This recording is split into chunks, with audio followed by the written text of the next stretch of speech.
Court ने जो यहाँ स्टेटमेंट्स दिए थे उसका जिक्र कर लिया, लेकिन आप कह रहे हैं नहीं ये असंवैधानिक है, कैसे? देखिए रूबिका जी, सबसे पहली बात तो ये है कि करप्शन के खिलाफ हम आप सब है, पूरा देश है। इसलिए बीजेपी नहीं बोले कि हम करप्शन के खिलाफ है, लेकिन इस तरह का जो बिल ला रही है पूरी तरह से असंवैधानिक है, हम पूरे एंटी डेमोक्रेसी है, ये theory of suppression of power के अगेंस्ट है, ये जो जनता का पावर है उसके अगेंस्ट का ये बिल है। और बीजेपी तो हाई मॉरलिटी की बात ना करे तो ही अच्छा है, क्योंकि देश के प्रधानमंत्री ने स्टेज पे से खड़े होकर कहा था महाराष्ट्र के मंत्री के लिए कि इतने हजारों करोड़ों का इन्होंने घपला कर दिया। अजीत दादा पवार की बात कर रहा हूं मैं। महाराष्ट्र के जो मुख्यमंत्री थे देवेंद्र फडणवीस, उन्होंने कहा, फडणवीस साहब ने कहा था कि इन जेल अजीत दादा चक्की पिसिंग एंड पिसिंग एंड पिसिंग, इतने हजारों करोड़ का घपला करने वाले को बीजेपी ने अपने पास ले लिया।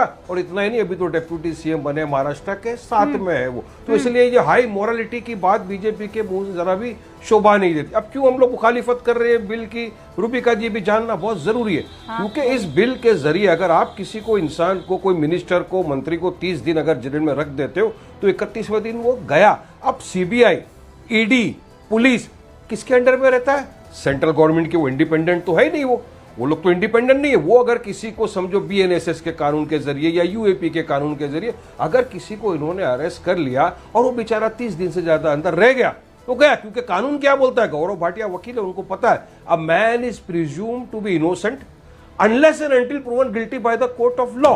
तो ये तो इमीडिएट इफेक्ट ही ये हो जाएगा कि वो आदमी तो गया, और अगर 3-4 मंत्री को आपने एक स्टेट के अंदर जेल में बंद कर दिया तो सत्ता गिर गई। उसका आप क्या करेंगे? अभी आपने काफी मंत्रियों की बात की, चंद्रबाबू नायडू खुद बेल पर बाहर है। बेल अगर उनकी कैंसिल हो गई तो क्या होएगा? फिर एक पैर तो गया, सरकार का गया। तो कभी ये भी सोचना चाहिए कि आप भी सत्ता में वापस जा सकते हो, ओपोजिशन में, ऑपोजिशन भी सरकार में आ सकता है। तो इस तरह का कानून लाकर आप सिर्फ सीबीआई, ईडी को इतना पावर दे रहे हो कि आप पुलिस स्टेट बनाने की बात कर देते हो। अब तो पुलिस स्टेट बन जाएगा, उनके हाथ में इतना पावर। ओके वारिस भाई, जो सवाल आपने पूछा है प्लीज गौरव भाटिया 30 सेकंड में कहां रहा बताइए मुझे। एक इंपॉर्टेंट बात यह है, एक इंपॉर्टेंट बात यह है कि इस बिल के जरिए ये बताया जा रहा है कि प्रेसिडेंट को पावर है कि प्राइम मिनिस्टर को अरेस्ट वो कर दे उनके खिलाफ।